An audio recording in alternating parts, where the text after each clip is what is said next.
histoire. Il dit votre histoire elle est déjà écrite. Vous allez passer par des moments difficiles, comme Banu Israël sont passés par des moments difficiles. Vous allez passer par des moments où vous allez être les plus hauts sur terre, comme Banu Israël sont passés par des moments où ils sont les plus hauts sur terre. Méfiez-vous d'une chose, c'est que ne vous enorgueillissez pas, ne tombez pas dans le piège de commencer à vous prendre pour des autres. Et ça, c'est un des gros problèmes qu'on a dans la communauté. Et d'ailleurs, très souvent, on a ce discours, c'est-à-dire que ouais, mais regardez, les Juifs, ils sont organisés, ils sont, comment on dit déjà Solidaires. Non, j'ai vu. Ils ont des lobbies, voilà, c'est ça que je cherchais. Ils ont des lobbies, ils ont ceci, ils ont cela. Il faut faire très attention à notre manière de gérer les choses. Banu Israël, Allah subhanahu wa ta'ala, il nous parle des Juifs dans le Coran, pour nous dire que ce sont des gens qui avaient foi en Dieu. Ils ont suivi Moussa, ils font partie de cette tradition-là. Mais ils ont dévié. Comme vous allez risquer de dévier aussi. C'est pas parce que vous êtes les musulmans, que vous suivez le prophète que vous n'allez pas dévier. Et notre histoire nous prouve qu'on a dévié.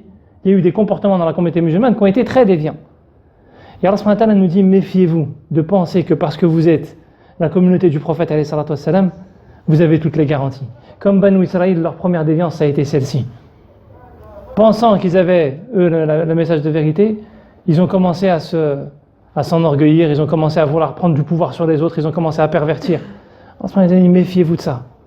Il est en train d'éduquer le prophète, et on va voir dans d'autres sourates qui vont arriver dans la fin de la période mécoise, qu'Allah est en train de préparer le prophète à devenir une nation.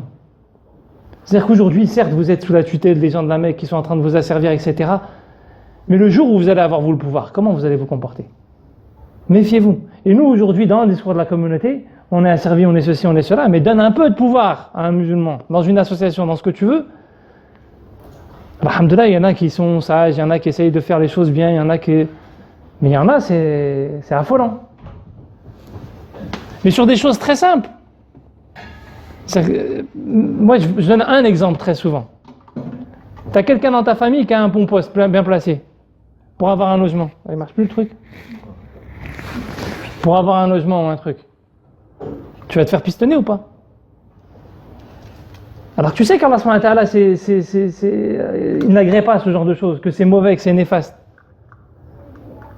Mais des fois, on ne supporte pas la difficulté. Ben non, ouais, mais si tu t'autorises ça, toi, là, à ton niveau, qu'elle a demain, tu es à la tête de l'État, mais pourquoi tu ne vas pas faire comme les autres? Tu es meilleur que Macron et compagnie, toi. Allah subhanahu wa ta'ala, il nous dit, méfiez-vous. On commence par des petites choses parce qu'on n'a que ce pouvoir-là, mais sinon on en a un plus grand, pourquoi on ne ferait pas pire qu'eux? On ne va pas être attiré par les millions, on ne va pas être attiré par... Ça marche? Et donc Allah subhanahu wa ta'ala, il nous dit, méfiez-vous. Comme il disait à Banu Israël de se méfier à ce moment-là, parce que il y a des cycles. Il est en train de nous raconter l'histoire de Banu Israël parce qu'ils nous sont passés par des cycles. Vous allez être élevés sur terre, vous allez vous enorgueillir, et puis vous allez être avilis, et puis après Allah subhanahu wa ta'ala, il va vous redonner. Comme pour cette communauté, vous allez avoir des cycles. Mais quand vous allez être au plus bas, n'ayez pas peur, il y aura une issue.